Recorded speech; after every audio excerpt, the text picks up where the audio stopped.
Leslie. My parents live at the Schmidt family ranch in Bitterwater Valley, and I am proud to introduce my mom, Shari Schmidt.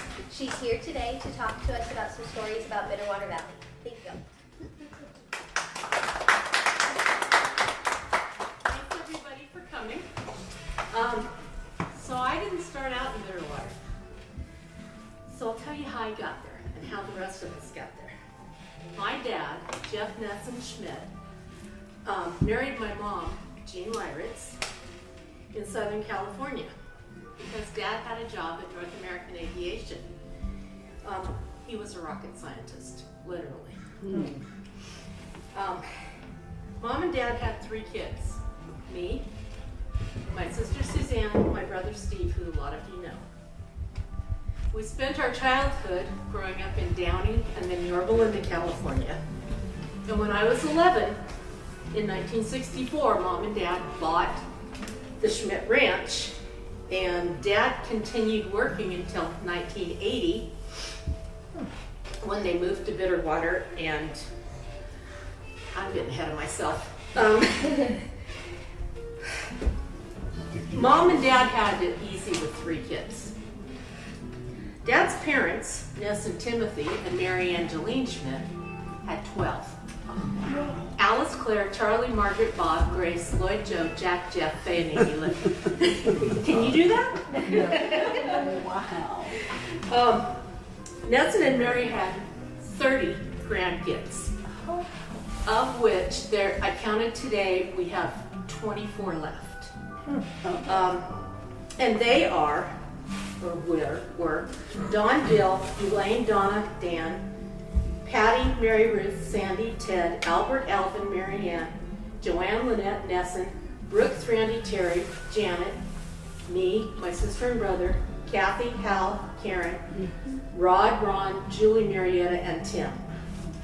A lot. Yeah. I think they drew names. So my dad was the 2F Jeff. And he was actually born as the 1F Jeff, and his cousin Jeff Schmidt up in Horse Valley was also the 1F Jeff. When Dad went in the Navy renamed him the 2F Jeff. But his grandfather, Jeff Nesson Schmidt, and Alice O'Connor were my grandfather Nesson's parents. Nesson grew up in Horse Valley and attended Jefferson School for a short time. He only made it to about 4th grade, and he was a pretty sharp guy. He could add long lists of numbers in his head faster than most people could on paper. Charles Zolan and Ellen Chambers were my grandmother Mary's parents. Charles and Ellen built their home on the shore of Zolan Lake, which is now known as Bitterwater Lake. When Mary was born, the midwife had to come across the lake in a rowboat. Later on, Grandma used to use a wash tub to float in the lake for fun. The Zolans thought they'd built their house on the high end of the watermark, but in 1911 the lake flooded. And their house looked like it was floating in the middle of the lake. Grandma Mary attended Bitterwater School. She and Nesson's sister, Annie, who was also known as Dimples, both went to Bitterwater School. Annie introduced Nesson and Mary, and they were married October 23rd, 1905, and then moved to King City.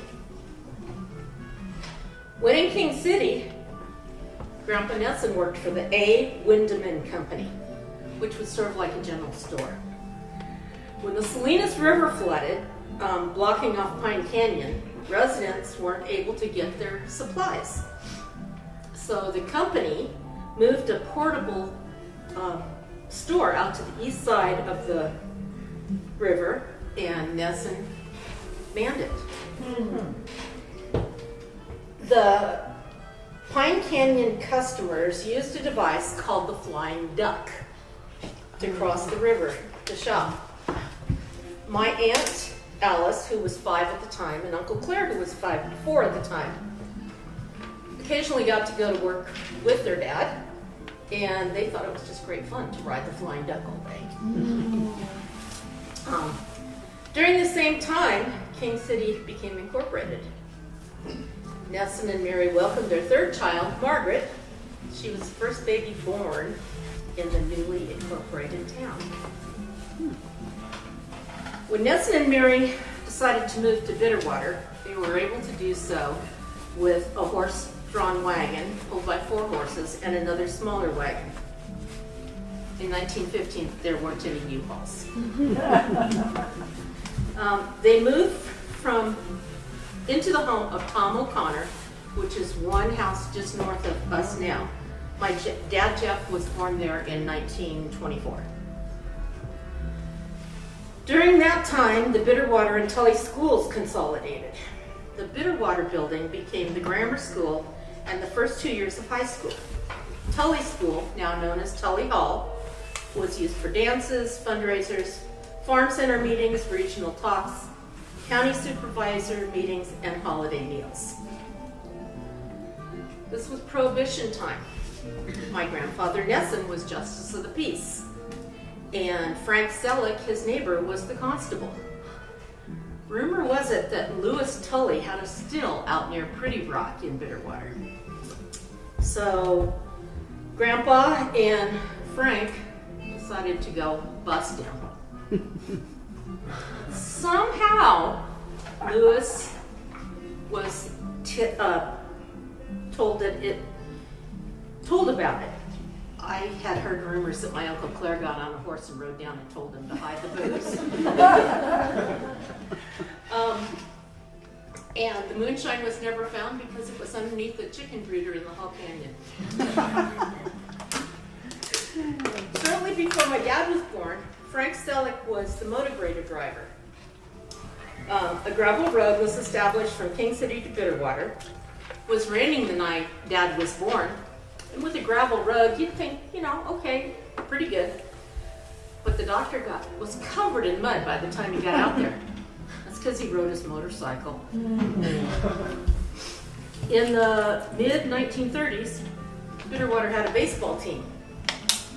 The married men played against the single men.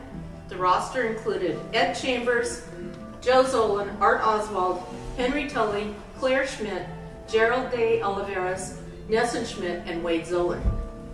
One game had to be delayed while they dug out the ball that had rolled down into a gopher hole. Swimming was another pastime for people, not in the lake, but at Blue Jay Splash. The local men had built a dam across the San Benito River, creating a really nice swimming hole. I've actually swam there. When they were finished with it, Anton Bengard jumped into the water wearing his overalls. And somebody said, wow, he looks just like the Blue Jay. He's splashing around over there. In 1926, Nesson and Mary moved from Tom O'Connor's home to Put Smith's house next door, which is the house Jeff and I live in now. At the time, the Schmidts moved in with 10 of their 12 kids. Claire was married to Tressie, and they had a young daughter named Elaine.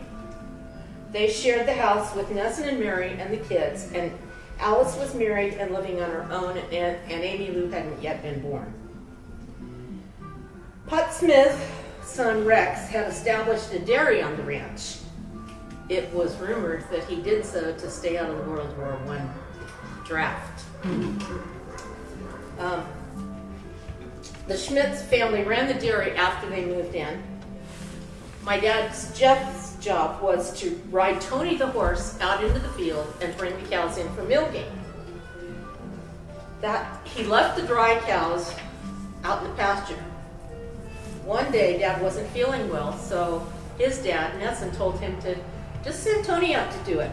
Tony came back with all the cows to be milked and left the dry ones in the field. San Benito County Saddle Horse Show and Rodeo had Bitterwater contestants from that same year. Ned O'Connor rode bulls, Dale Chambers and Henry Tully rode broncs, and Gerald de Oliveras rode in the wild horse race. local people still compete in the annual event. And as a matter of fact, Melissa did as a child. Living on the ranch involved lots of hard work. One July, Trussie and Claire went up to Selena's big week. They got home at 4 in the morning. You know, young couples, right? They just got to bed, and Nesson came in saying, "Get up, Claire, we gotta go fight a fire." They fought the fire all day. I don't know what time they got done, but he had just gotten back to bed, and Nesson comes in and said, "Claire, get up, you gotta grease the harvester." So he greased the harvester, and then they went to work harvesting all day. Uncle Claire's job at that time was sewing the sacks, and he said he had to poke himself with a needle from time to time to keep himself awake. The Bitterwater folks owned the community harvester, and it took between 16 and 32 horses and a crew of 5 men to operate it. Harvesting lasted from June until October, moving from ranch to ranch until all the crops were harvested. Each place that was being harvested fed the crew lunch, about 5,000 calories per person. When Dad was about 5, he was riding on the harvester with his dad, Nesson. And occasionally when the horses get hot and tired, he'd send Dad down to get his hat full of dirt clods. Dad would come up, Nesson would throw the dirt clods at the horses to get them going faster, and Dad got tired of going up and down the ladder. So he had this unique way of clicking his tongue.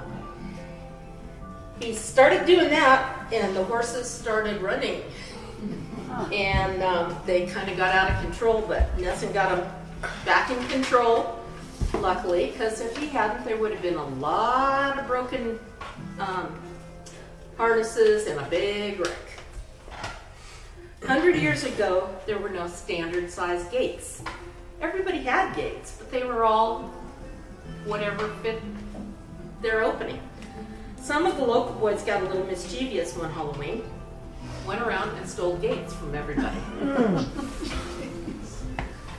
They put your gate on her fence, your gate on his fence. So everybody had a gate the next morning. They just were the wrong gates and they didn't fit. Uncle Claire, Martin Russell, and George O'Connor found an old Indian motorcycle. It didn't have a starter, so the boys could be seen pushing each other up and down the valley trying to start this old motorcycle. George O'Connor, if any of you knew him, was a master mechanic, and it got to the point where that old motorcycle couldn't be fixed anymore, so it kind of disappeared. Schmidt kids all went to the Bitterwater Tully School. One morning, an orphaned fawn was out in the schoolyard, and the teacher said to the kids, "Well, if we don't take care of it and feed it every couple of hours, it's going to die." So at lunchtime, they all went outside, and my Uncle Joe caught this fawn. Because Joe caught her, they named her Josephine. They took her down to the Sellecks, and they called her the lady Aunt Daisy. And Aunt Daisy would feed her a bottle about every 2 hours. When Aunt Daisy proclaimed that Josephine was solid enough to come back to the school and be turned loose, that's what they did. The kids would stop on the way to and from school and give her a bottle too. Anyway, when they turned her loose in the schoolyard, she came back every single day to play at lunchtime with the kids and to share their apples or grapes or whatever they had with them. Then one day she disappeared. She disappeared for a long time. And the kids were really upset, and they watched for her every single day. She reappeared with her own fawn. Oh my goodness.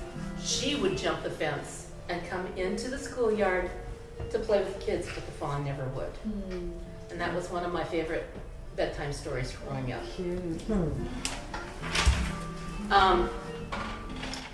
In 1930, Elaine Schmidt was the 4th generation to attend Bitterwater Tully School.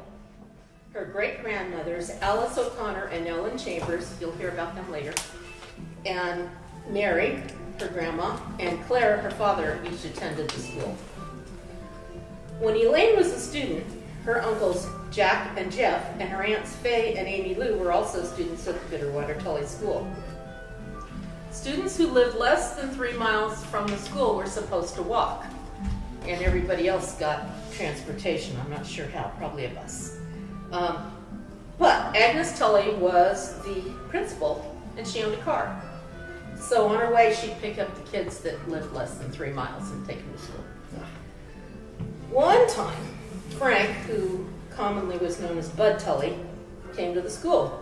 He gave Chris Bengard and Martin Russell, both 8th graders, some chewing tobacco. Before going back inside, Chris spit his out. Martin didn't. He was sitting next to an open window, and so he kept spitting out that window until the teacher noticed it. Teacher didn't say a word, walked over, shut the window. 5 minutes later, Martin swallowed it. So he went outside to throw up. That's old school discipline, you think? In 1937, Dad graduated from 8th grade. Rex Smith returned to Bitterwater with his wife Gladys. So Nesson and Mary had to move to Station 5. Station 5 was a pumping station for Associated Oil Company. You'll hear about that later too. The house at Station 5 was much smaller than the Smith house. In order to have room for everybody, the boys had to sleep on the screened-in porch. They had tarps for windows, a little bit cold in the winter. Across the street from Station 5 was a 2-story building. The family lived upstairs and operated a store downstairs. It also had a stop for the airline bus company. The bus route was 101 to Highway 25 to Lewis Creek to Kalinga, then south. So 101 up by Gilroy and then down Highway 25. The next year, electricity came to Bitterwater. Before the power company would string wire, though, they wanted to make sure they were going to get a good return on their investment. So every homeowner had to buy 3 appliances. Wow. Just like electricity, water was hard to come by. The summer after 8th grade, after his graduation, Dad helped Rex Smith hand dig a well on the other side of our ranch. It's on the San Andreas Fault. Water's pumped out of the ground by a windmill, and it's still used to fill our troughs for livestock. Nesson and Mary bought their own dairy and moved to Greenfield after just a year at Station 5. As World War II was heating up, Claire helped erect an aircraft lookout on our ranch. It was manned 24 hours a day in 4-hour shifts by the community. Seems a bit unlikely that the Japanese would want to attack Bitterwater, even if they could reach it by air. The community also formed its own militia. It consisted of the Oswalds, McGinneys, Tullys, De Oliveras, Chambers, O'Connors, and Claire. The Schmidts were a patriotic family. Jack was stationed on a Navy blimp, with Joe and Lloyd were on Navy ships. Dad and his friend Bob Forden went to enlist in the Army Air Corps a few days after Dad turned 18. Bob was accepted, Dad was not. They told him his teeth were too crooked and that he wouldn't fit the oxygen mask. Huh. The Navy recruiter said, "You can join us. We don't fly high enough to need oxygen."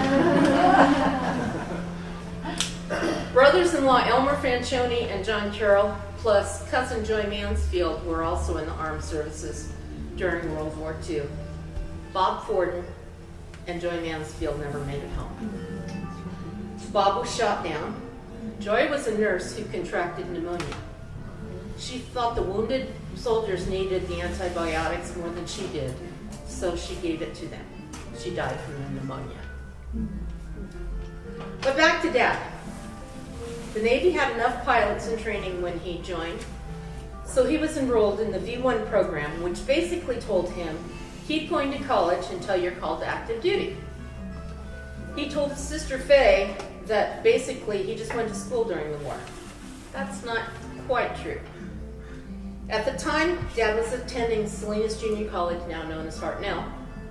He had the job of driving the high school and college kids along the 101 from Greenfield to Salinas. He was always late for his first class because he'd drop off the college kids, head to the high school, check the oil, get more gas, wash the windshields, check the tires and all that on the bus, and then run back to his class at Hartnell.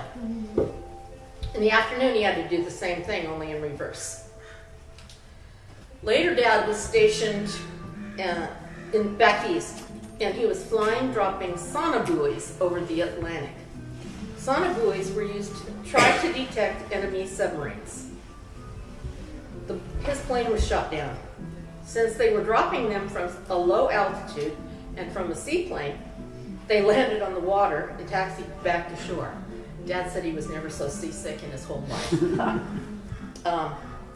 After finishing his college career at UC Berkeley, he got the job at North American Aviation and moved to Downey and married my mom.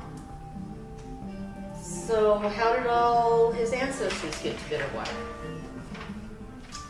Okay, now we're really going back.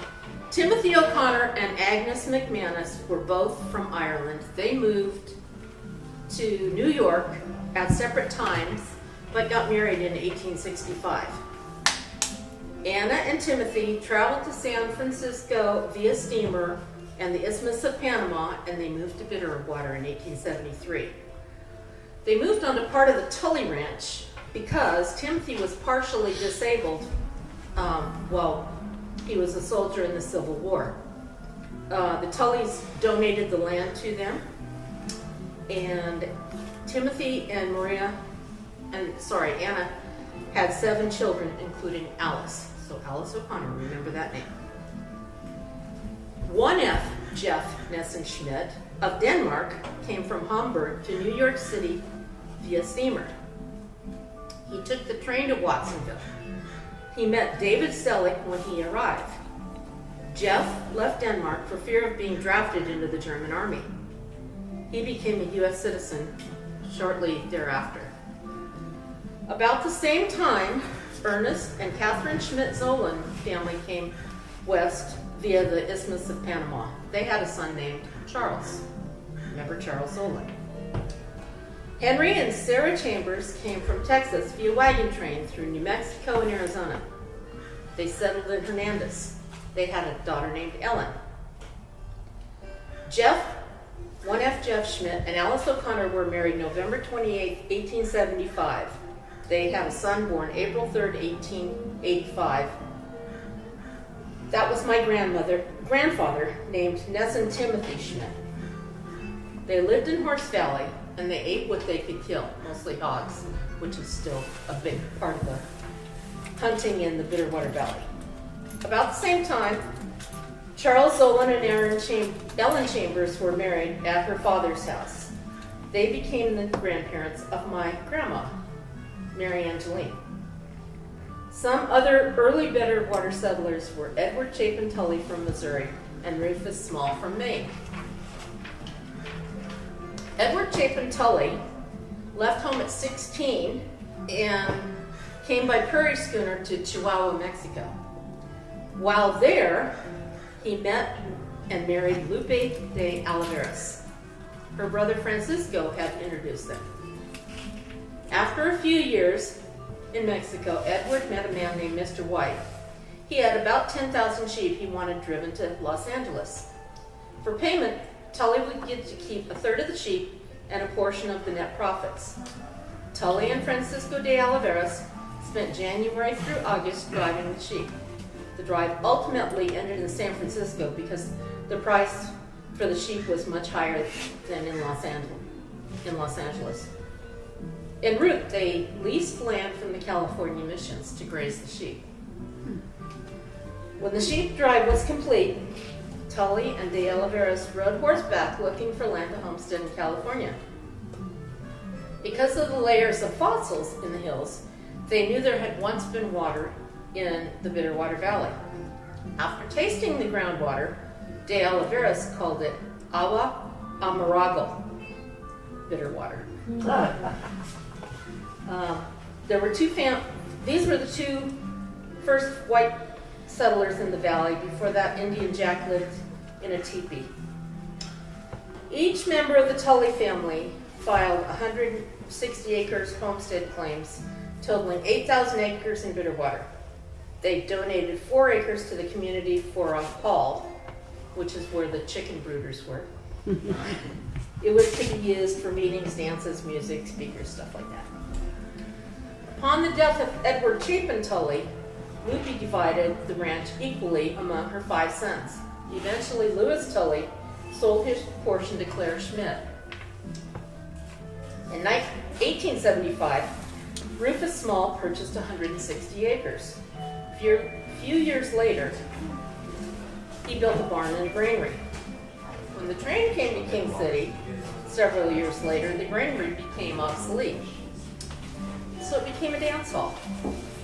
For $1, you could get the dance, a midnight supper, a room, and a space in the barn for your horse. Deal. The barn was used to store hay. The hay was cut and left in windrows to dry. After it was dry, it was raked into shocks.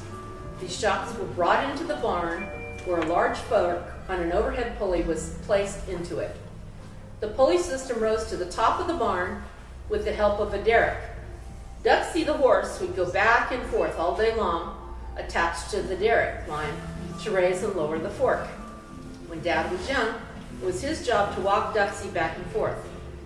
About halfway through the first day, Duxie had the routine down. So Dad sat in the shade of the barn, supervising her.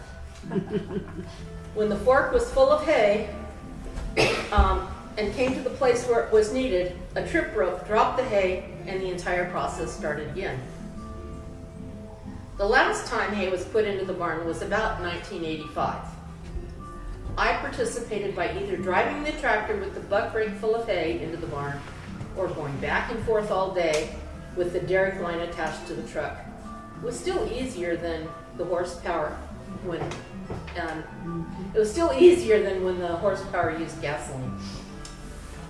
Rufus Small began making bricks in 1879. They measured 13 by 5.5 by 4. Jeff Nelson Schmidt was a laborer for him. They produced about 1,500 bricks per day, and it took about 2 months to make 45,000 bricks to build the house where we now live. Mr. Small realized that his property was built about halfway between Tres Pinos and Coalinga, which was a 2-day coach ride. Since he had a nice barn and a blacksmith shop right next to the road, he built the house as a stage stop. The house has a separate entrance and a sitting room for guests, and the 5 guest rooms were upstairs, right at the front door. The family had a separate entrance, 2 bedrooms, a kitchen, and their own parlor. The foundation for the house was made from field stones held together with mortar made from limestone from the Topo Ranch. The rooms were made with redwood from Santa Cruz and held together with square nails.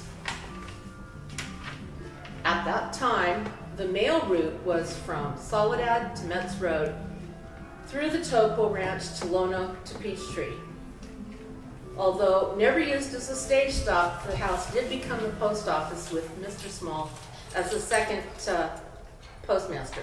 It's also used as a polling place. The first post office was on the Tully Ranch.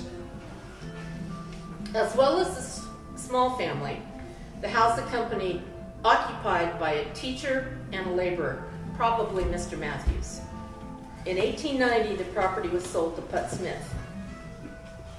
Telephones came to Bitterwater in 1904, and 2 years later, the Great San Francisco earthquake remodeled the house. The living room wall came down and was rebuilt using a second window. Must have been a big improvement because gas lights weren't installed until 13 years later. In 1964, Jeff and Jean bought the property from Rex Smith, Hutt's son. Dad continued working until 1980 when they moved into this old house. They remodeled and upgraded the house. The upstairs walls were made of newspaper sandwiched between two sheets of wallpaper and supported by 2x4s. Guess what? Where the saying, "These walls were paper thin" came from. Another local family are the Maginnis. John M. and Massimina came from Switzerland to Rock Springs in 1891. Sylvia, the sister of John, married a Zolan. After John died, Massimina married Serafina, and they have a son named John, who married Grace. John and Grace have an only child named Johnny Joe Medini, who currently resides in the valley. Okay, so let's talk about the schools. There were 4 schools within about 15 miles of one another. They were Jefferson, Cerritos, Bitterwater, and Tully School. On the hill overlooking Zola, now Bitterwater Lake, the Bitterwater School established with 37 students in 1875. Right now they only have about 30 students, and we import about 20 of those from town. Its trustees were Tim O'Connor, John Matthews, David Selleck, and a year later, Rufus Small joined them. The school moved to its current site 15 years later. Cerritos School had been built on our ranch, and it was moved 4 times before it was finally abandoned. Several years later, the Tully School was established, and like I said, it's known as Tully Hall now.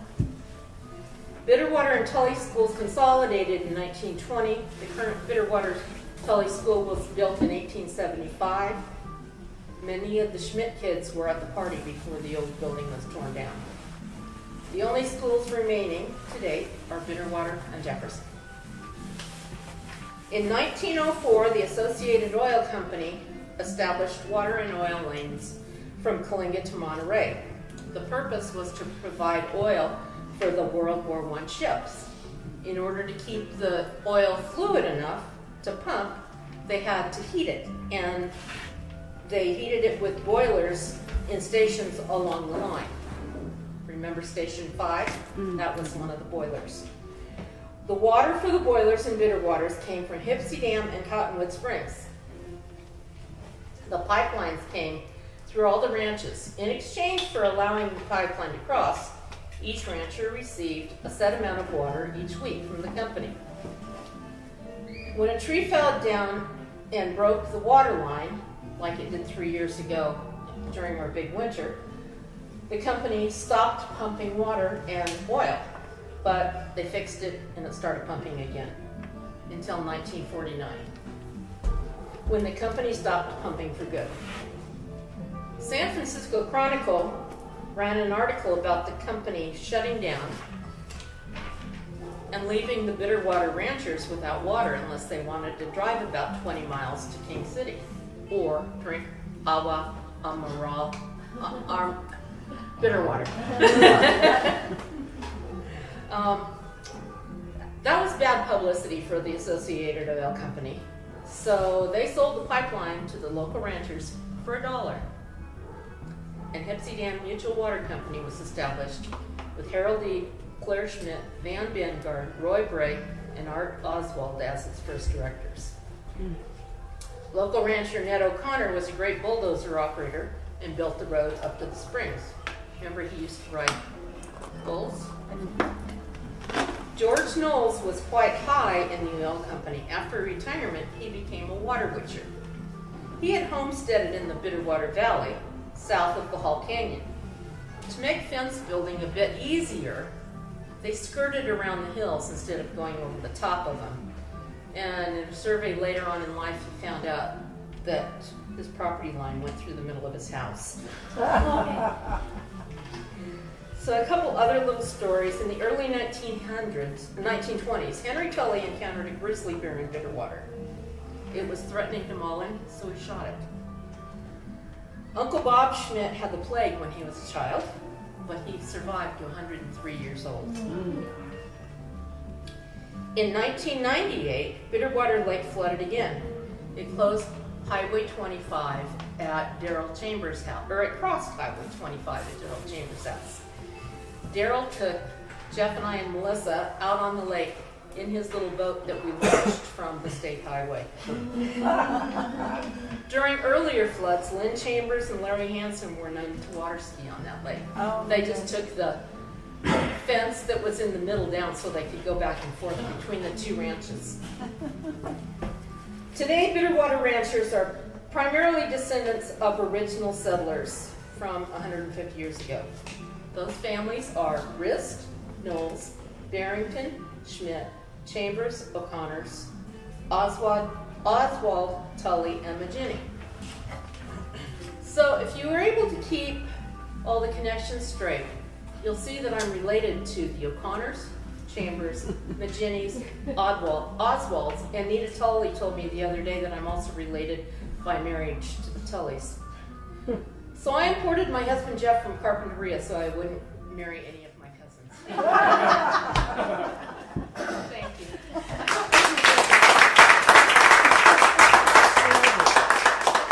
Outstanding. Very, very good. Sorry I have to read so much. That's a lot to remember. Holy cats. Thank you so much, Shari. welcome. We appreciate you That's putting cool. this together for us and sharing it with us today. And we look forward to seeing you. We hope you'll come back and present again for us. This is great. Yes. Okay, another subject, okay?